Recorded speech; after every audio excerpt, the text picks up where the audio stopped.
എല്ലാവർക്കും നമ്മുടെ പുതിയൊരു വീഡിയോയിലോട്ട് സ്വാഗതം. ഡെയർ ടു ടോക്കിൻ്റെ മറ്റൊരു പുതുത്തൻ എപ്പിസോഡാണ് നമ്മൾ പരിചയപ്പെടാൻ പോകുന്നത്. 2022 നമ്മൾ ഡെയർ ടു ടോക്കിൻ്റെ ഏറ്റവും അവസാന എപ്പിസോഡാണ് നമ്മൾ ഇന്ന് പരിചയപ്പെടാൻ പോകുന്നത്. ഇന്ന് സെലക്ട് ചെയ്തിരിക്കുന്ന ടോപ്പിക് എന്താണെന്ന് വെച്ച് കഴിഞ്ഞാൽ ആ ഒരു സെക്ഷൽ ഇൻ്റർകോഴ്സ് എങ്ങനെ കൃത്യമായ രീതിയിൽ എക്സിക്യൂട്ട് ചെയ്യാൻ പറ്റും, എങ്ങനെ അത് മനോഹരമായിട്ടുള്ള ഒരു എക്സ്പീരിയൻസ് ആക്കി മാറ്റാൻ പറ്റും എന്നുള്ളതാണ് നമ്മൾ നോക്കാൻ പോകുന്നത്.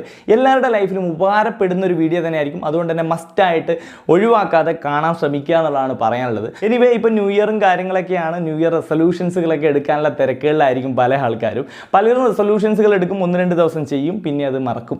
അങ്ങനെ ആണ് പല ആൾക്കാർ ചെയ്യുന്നത്. അപ്പം നിങ്ങൾക്കൊരു കാര്യം തുടങ്ങണമെന്നുണ്ടെങ്കിൽ, നിങ്ങൾക്കൊരു ലക്ഷ്യം കാണാൻ ആഗ്രഹമുണ്ടെന്നുണ്ടെങ്കിൽ അതിനുവേണ്ടി പ്രയത്നിക്കാൻ വേണ്ടി ഇന്നു മുതൽ, ഈ നിമിഷം മുതൽ ശ്രമിക്കുകയാണ് വേണ്ടത്.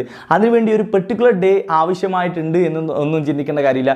ന്യൂ ഇയറിനെ ഞാൻ ആരംഭിക്കുള്ളൂ എന്നുള്ള വാശിയൊന്നും ആവശ്യമില്ല എന്നുള്ളതാണ് പറയാനുള്ളത്. എനിവേ നിങ്ങൾ ഇങ്ങനെയുള്ള നല്ലൊരു ചിന്ത കാര്യങ്ങളൊക്കെ നിങ്ങൾക്ക് നൽകാൻ വേണ്ടിയിട്ട് നിങ്ങളെ ഹെൽപ്പ് ചെയ്യുന്ന ഒരു പുസ്തകം ഞാൻ റീസെൻ്റ്ലി കേട്ടിട്ടുണ്ടായിരുന്നു. ഡു ഇറ്റ് ടുഡേ എന്നാണ് ആ ഒരു പുസ്തകത്തിൻ്റെ പേര്. കുക്ക് ഓഫ് എന്നാണ് ഞാൻ കേട്ടിട്ടുള്ളത്. കുക്ക് ഓഫ് എമ്മിൽ ഒറിജിനൽ കണ്ടൻസുകളും ബുക്സിൻ്റെ സമ്മറീസുകളും കാര്യങ്ങളൊക്കെയാണ് ലഭ്യമായിട്ടുള്ളത്. ന്യൂ ഇയർ പ്രമാണിച്ച് അവർ നല്ല ഓഫർ പ്രൊവൈഡ് ചെയ്യുന്നുണ്ട്. മന്ത്ലി പ്ലാൻ്റെ കേസിൽ 60% ഡിസ്കൗണ്ടിൽ 39 രൂപയ്ക്കാണ് കിട്ടുന്നത്. NY60 എന്ന് പറഞ്ഞ കോഡ് ഉപയോഗിക്കുകയാണെന്നുണ്ടെങ്കിൽ നിങ്ങൾക്ക് ഈ ഒരു ഓഫർ കിട്ടുന്നതായിരിക്കും. എന്തായാലും ലിങ്ക് ഡൗൺലോഡ് ചെയ്യാനുള്ള ലിങ്ക് ഡിസ്ക്രിപ്ഷനിൽ ഫസ്റ്റ് ടൈമിൽ നമ്മൾ കൊടുത്തിട്ടുണ്ടാവും. തീർച്ചയായിട്ടും ഡൗൺലോഡ് ചെയ്യാൻ നിങ്ങളുടെ മനസ്സിന് ഇഷ്ടപ്പെടുന്ന പുസ്തകങ്ങൾ ആസ്വദിക്കും. എനിവേ നമുക്ക് നമ്മുടെ ടോപ്പിക്കിലോട്ട് തിരിച്ചു വരികയാണെന്നുണ്ടെങ്കിൽ നമ്മൾ ആദ്യം നോക്കേണ്ടത് ആ ഒരു സെക്സ് എക്സിക്യൂട്ട് ചെയ്യുമ്പോൾ ഒരു ഗ്രൗണ്ട് ഒരുക്കുക എന്നുള്ള ഒരു കാര്യമുണ്ടല്ലോ. അപ്പോൾ ഏറ്റവും പ്രാഥമികമായിട്ട് വരുന്ന കാര്യം എന്ന് പറയുന്നത് കമ്മ്യൂണിക്കേഷനാണ്. ആ ഒരു കമ്മ്യൂണിക്കേഷനിൽ തന്നെ വിവിധ ഘട്ടങ്ങളുണ്ട്. അതിലൊന്ന് കൺസെൻ്റ് ആണ്. കൺസെൻറ്റ് കൃത്യമായി രണ്ടുപേരും ഓക്കെ ആണോ എന്നുള്ള കാര്യം പരസ്പരം കമ്മ്യൂണിക്കേറ്റ് ചെയ്യേണ്ടതിൻ്റെ ആവശ്യകതയുണ്ട്. അടുത്തൊരു കാര്യം എന്ന് പറയുന്നത് എന്തൊക്കെ കാര്യങ്ങൾ താൻ ആഗ്രഹിക്കുന്നു, തനിക്ക് എന്തൊക്കെ കാര്യങ്ങൾ സെക്സിൽ ഇഷ്ടമാണ് എന്നുള്ള കാര്യങ്ങളെല്ലാം അവിടെ കമ്മ്യൂണിക്കേറ്റ് ചെയ്യാവുന്നതാണ്. അങ്ങനെ കമ്മ്യൂണിക്കേറ്റ് ചെയ്യുമ്പോൾ പരസ്പരം മനസ്സിലാക്കിയിട്ട് നല്ലൊരു മാനസിക അടുപ്പം അവിടെ സൃഷ്ടിക്കാൻ പറ്റും. അത് നല്ലൊരു സെക്ഷൽ എക്സ്പീരിയൻസ് നൽകാൻ വേണ്ടിയിട്ട് ഏറ്റവും ആവശ്യമായിട്ടുള്ള കാര്യമാണ് ഇത്തരത്തിൽ പരസ്പരം സംസാരിക്കുക എന്നുള്ളത്. ഇനി അവിടെ ആ ഒരു പാർട്ണറിൻ്റെ കേസിൽ, ഇപ്പോൾ ആണിൻ്റെ കേസിലോ പെണ്ണിൻ്റെ കേസിലോ അവിടെ എന്തെങ്കിലും തരത്തിലുള്ള ടെൻഷൻസുകളോ കാര്യങ്ങളോ ഉണ്ടെന്നുണ്ടെങ്കിൽ ആ കാര്യങ്ങൾ കൂടി അവിടെ കമ്മ്യൂണിക്കേറ്റ് ചെയ്യുമ്പോൾ കൃത്യമായ രീതിയിൽ ഒരു സപ്പോർട്ട് പാർട്ണറിൻ്റെ ഭാഗത്ത് നിന്ന് കിട്ടുന്ന സമയത്ത് അതെല്ലാം സോർട്ട് ഔട്ട് ചെയ്യാൻ ഹെൽപ്ഫുൾ ആയിരിക്കും എന്നുള്ളതാണ്. അപ്പോൾ കമ്മ്യൂണിക്കേഷൻ വളരെ ഇമ്പോർട്ടൻ്റ് ആണ്. അത് ആ ഒരു കൺസെൻറ്റിൻ്റെ കേസിലും അതേപോലെ തന്നെ താല്പര്യങ്ങൾ, നമ്മുടെ ഇഷ്ടങ്ങൾ, കാര്യങ്ങൾ, ഇഷ്ടവും അനിഷ്ടവും എല്ലാ കാര്യങ്ങളും കമ്മ്യൂണിക്കേറ്റ് ചെയ്യണം. അതേപോലെ തന്നെ തനിക്കുള്ളിലുള്ള ഭയവും കാര്യങ്ങളും കമ്മ്യൂണിക്കേറ്റ് ചെയ്യുമ്പോൾ അത് സോർട്ട് ഔട്ട് ചെയ്യാൻ വേണ്ടിയിട്ടും ഹെൽപ്ഫുൾ ആയിരിക്കും എന്നുള്ളതാണ്. സോ കമ്മ്യൂണിക്കേഷൻ കൃത്യമായ രീതിയിൽ ചെയ്യുന്ന സമയത്ത് മാനസികമായിട്ടുള്ള ഒരു അടുപ്പമാണ് ആ ഒരു പാർട്ട്നേഴ്സിൻ്റെ ഇടയിൽ വന്നു ചേരുന്നത്. സോ ഒരു സെക്ഷൽ ബന്ധത്തിൻ്റെ ഏറ്റവും ഇമ്പോർട്ടൻ്റ് ആയിട്ടുള്ള ഒരു ബേസ് കാര്യം തന്നെയാണ് മാനസികമായിട്ടുള്ള അടുപ്പം എന്നുള്ളത്. അതില്ല എങ്കിൽ ആ ഒരു സെക്സ് മനോഹരമാവില്ല എന്നുള്ളതാണ് അതിൻ്റെ റിയാലിറ്റി എന്നുള്ളത്. സോ ഫസ്റ്റ് ഘട്ടം നമ്മൾ കടന്നു, അതായത് ആ ഒരു കമ്മ്യൂണിക്കേഷൻ നല്ല രീതിയിൽ പൂർത്തീകരിച്ചു. ഇനി രണ്ടാമത്തെ കാര്യം എന്ന് പറയുന്നത് നമ്മൾ ഏത് സിറ്റുവേഷനിലാണ് നിൽക്കുന്നത്, പ്രൊട്ടക്ഷൻ എടുക്കണോ എന്നുള്ളതാണ്. അതായത് ഇപ്പം വിവാഹം കഴിഞ്ഞവരും വിവാഹം കഴിയാത്ത ആൾക്കാരും ഒക്കെ ഇത്തരം ബന്ധത്തിൽ ഏർപ്പെടുന്നുണ്ട് എന്നുള്ളത് നമുക്കറിയാവുന്ന കാര്യമാണ്. എല്ലാവരും കുട്ടിക്ക് വേണ്ടി പ്ലാൻ ചെയ്യുന്ന സിറ്റുവേഷനിലായിരിക്കില്ല ഉണ്ടാവുക. അപ്പോൾ അങ്ങനെയുള്ള ഒരു കേസിൽ നമ്മൾ കുട്ടിക്ക് വേണ്ടി പ്ലാൻ ചെയ്യുന്നില്ല എങ്കിൽ കൃത്യമായ പ്രൊട്ടക്ഷൻ എടുക്കേണ്ട ആവശ്യകതയുണ്ട്. അല്ലാത്ത പക്ഷം എന്താ, പ്രഗ്നൻ്റ് ആയതിനു ശേഷം പിന്നെ അബോർഷൻ ചെയ്യുക, അങ്ങനെ ഇങ്ങനെ നടക്കാതിരിക്കുക. സോ അതുകൊണ്ട് തന്നെ പ്രൈമറി ആയിട്ട് തന്നെ നമ്മൾ പ്രൊട്ടക്ഷനെ പറ്റിയിട്ട് ഒരു ക്ലാരിറ്റി വരുത്തേണ്ടത് വളരെ അത്യാവശ്യമാണ്. നമ്മൾ ഇനി മൂന്നാമതായിട്ട് നോക്കാൻ പോണത് സെക്സിൻ്റെ ഏറ്റവും കീ റോൾ വഹിക്കുന്ന ഒരു കാര്യം. നമ്മൾ മാനസികമായ അടുപ്പത്തിൻ്റെ കേസ് പറഞ്ഞു. ഇനി മാനസികവും ശാരീരികവുമായിട്ടുള്ള അടുപ്പം സൃഷ്ടിക്കുന്ന ഒരു കാര്യമാണ് ഫോർ പ്ലേ എന്നുള്ളത്. ഈ ഫോർ പ്ലേ എന്നുള്ള വാക്ക് നമ്മൾ കുറച്ചുകൂടി നമ്മൾക്കിടയിൽ സുപരിചിതമാകുന്ന ഒരു സിനിമയൊക്കെ ഇറങ്ങിയ സമയത്താണ്. എനിവേ ഫോർ പ്ലേക്ക് അതിൻ്റെതായ കീ റോള് സെക്സിലുണ്ട് എന്നുള്ളതാണ്. അപ്പോൾ ഫോർ പ്ലേ ചെയ്യുന്നതിലൂടെ ആ ഒരു ലേഡി സെക്ഷലി എറോസ്ഡ് ആവുന്നുണ്ട്, ആ ഒരു സെക്ഷൽ മൂഡിലോട്ട് പക്കായിട്ട് വരുന്നുണ്ട്, അവരുടെ വജീനയിൽ നിന്ന് ലൂബ്രിക്കേഷൻ ഉണ്ടാവുന്നുണ്ട്. അതുപോലെ പുരുഷൻ്റെ കേസിലും നല്ല രീതിയിൽ എക്സൈറ്റ്മെൻറ്റും കാര്യങ്ങളൊക്കെ ഉണ്ടാവുന്നുണ്ട്. സോ ഈ ഒരു നല്ലൊരു എക്സൈറ്റ്മെൻറ്റും കാര്യങ്ങളും എല്ലാം ആ ഒരു ഫോർ പ്ലേയിലൂടെ ഉണ്ടാവുന്നുണ്ട്. അപ്പോൾ ഈ ഫോർ പ്ലേയിൽ എന്തൊക്കെ ചെയ്യാം, കിസ്സിങ്, ഹഗ്ഗിങ് ചെയ്യാം, അതുപോലെ തന്നെ ഓറൽ സെക്സ് ചെയ്യാം, പല രീതിയിലുള്ള കാര്യങ്ങൾ ചെയ്യാൻ സാധിക്കും. ആണിൻ്റെയും പെണ്ണിൻ്റെയും ശരീരത്തിൽ ഇറോജിനസ് സോണുകളുണ്ട്. അപ്പോൾ ആ ഇറോജിനസ് സോണുകളെ പറ്റി നമ്മൾ ഡീറ്റെയിൽ ആയിട്ട് വീഡിയോ മുമ്പ് ചെയ്തിട്ടുള്ളതാണ്.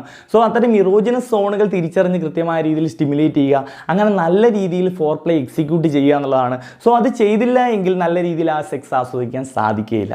സോ ആ ഒരു ഫോർ പ്ലേയിലൂടെ മാനസികവും ശാരീരികവുമായിട്ടുള്ള നല്ലൊരു അടുപ്പമാണ് ആ ഒരു പാർട്ട്നേഴ്സിൻ്റെ ഇടയിൽ ഉണ്ടാകുന്നത്. അത് ഏറ്റവും ഇമ്പോർട്ടൻ്റ് ആയിട്ടുള്ള കാര്യമാണെന്നുള്ളതാണ്. ഓക്കെ, അപ്പോൾ പ്രാഥമികമായിട്ട് ഈ കാര്യങ്ങളെല്ലാം ശ്രദ്ധിക്കണം. ആ ഒരു കമ്മ്യൂണിക്കേഷൻ, പ്രൊട്ടക്ഷൻ വേണമെന്നുള്ളത്.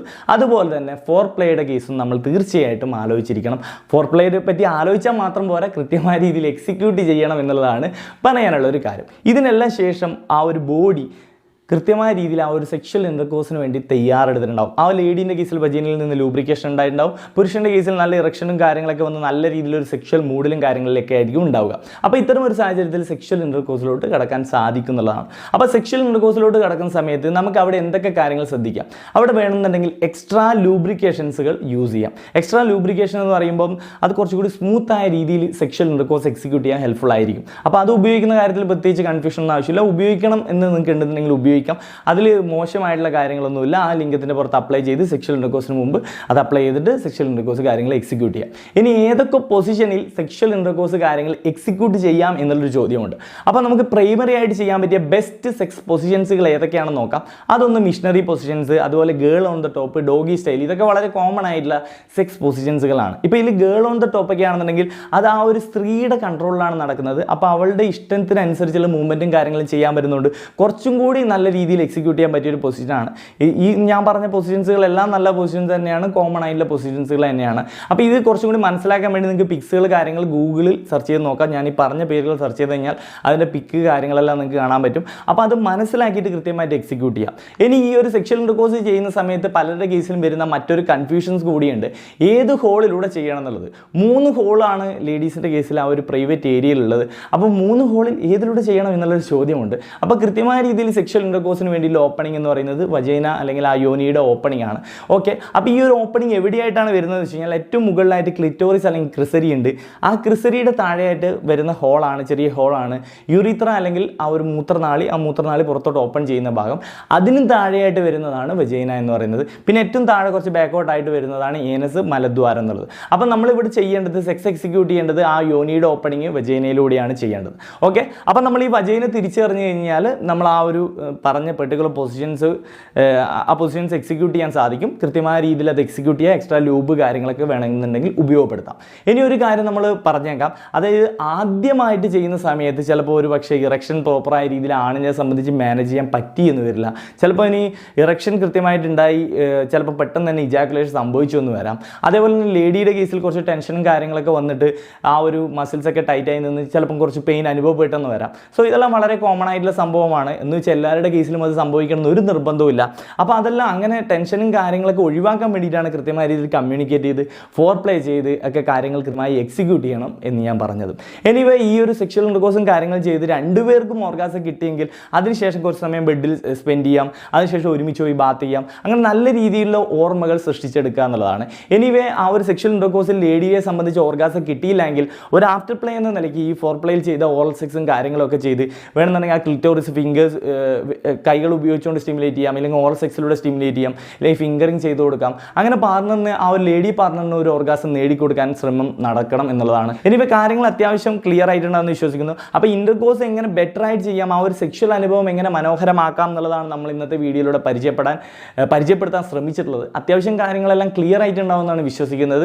വീഡിയോ നിങ്ങളുടെ കൂട്ടുകാർക്ക് ഷെയർ ചെയ്ത് കൊടുക്കുക. ഇപ്പോൾ പല ആൾക്കാരും ചിന്തിക്കുന്ന ഒരു കാര്യമുണ്ട്, ഇതൊക്കെ എനിക്കറിയാലോ എന്നുള്ളത്.